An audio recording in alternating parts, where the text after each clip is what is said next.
Speaking of funerals, in the past 6 years, I've done numerous funerals where people have been sitting in the audience, but then later I've had to do their funeral. The mortality rate is a persistent 100%.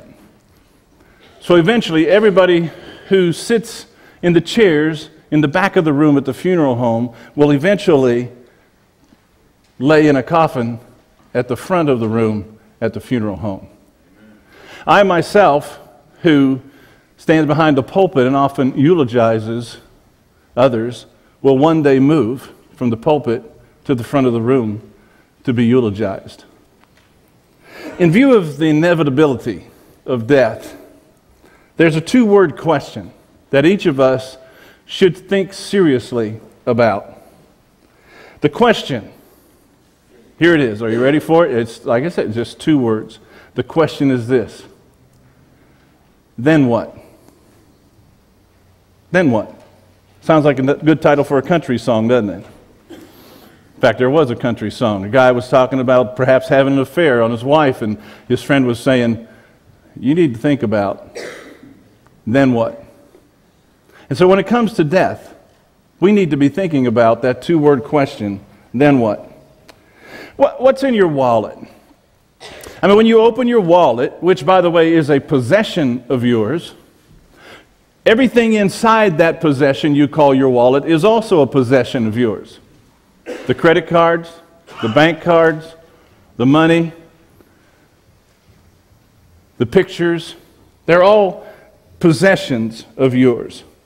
For older teens and adults, a driver's license will give some information about, let's say, a vehicle that you may possess. It's your possession. And on that driver's license also will be some information about an address.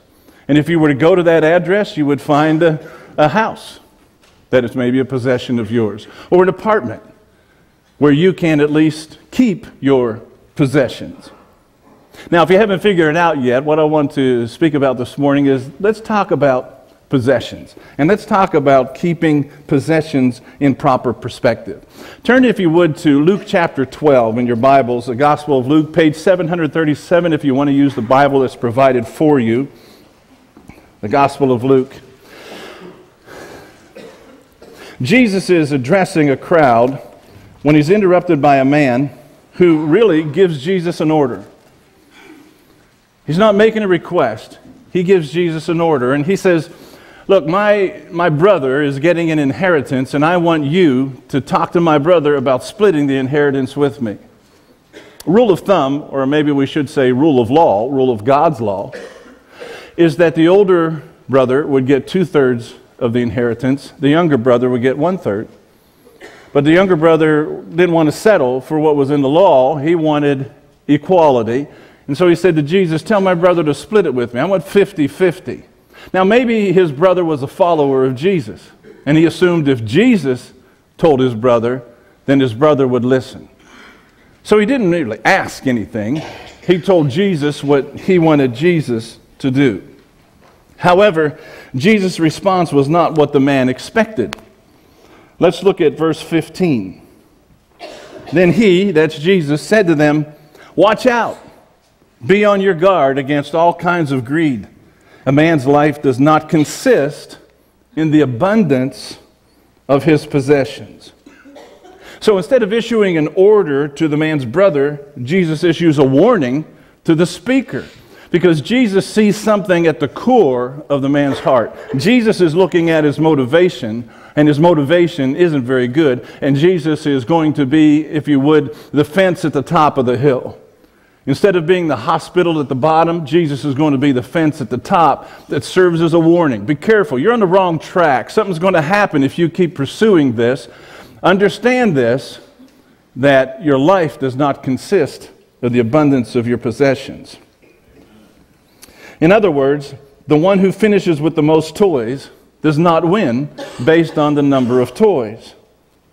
And so to underscore his statement, to give some broader teaching to the crowd and to this man, Jesus moves into a parable that I think provides some lessons for avoiding the danger of measuring our lives by the amount of the possessions that we have. Lessons for keeping possessions in proper perspective. So lesson number 1, possessions require attention. Let's begin reading in verses 16, we'll go through 21. And he told them this parable. The ground of a certain rich man produced a good crop, and he thought to himself, what shall I do? I have no place to store my... Now, here's the way I think this parable should be read. The ground of a certain man produced a good crop, and he thought to himself, what shall I do? I have no place to store my crops. Then he says, this is what I will do. I will tear down my barns and build bigger ones, and there I will store all my grain and my goods.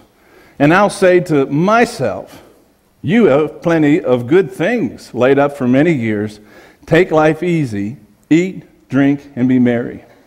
But God said to him, you fool, this very night your life will be demanded from you. Then who will get what you have prepared for yourself?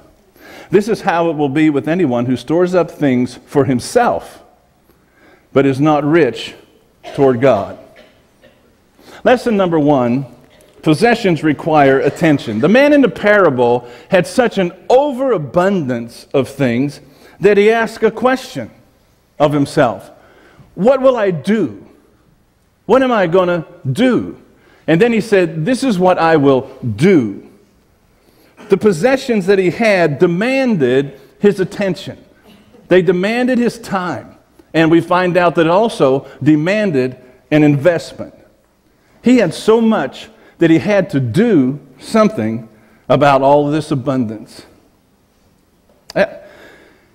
It's obvious, isn't it, that we live in a society of abundance. I mean, besides our houses, our vehicle or vehicles, our lawns, all the technological gadgets that we have, we also have an abundance of leisure activities. And we have the necessary toys for those leisure activities that demand our attention, our time, and even our finances. Now, I didn't ask for permission for this, but I don't think it'll be a problem. That one of our church members I was speaking with on Monday, and when we got done talking, she said, I've got to go out, and it's my child's birthday, I got to go buy a cell phone that she has wanted. So about 3 hours later at the basketball game, they came in, and I said something to the child. I said, happy birthday. I said, you got your new cell phone? She said, yeah. And she handed me her cell phone and showed me the cell phone and everything. And then she said, but look at this. She said, I've already dropped it. It's already scratched. It's dented. But that's what we have insurance for.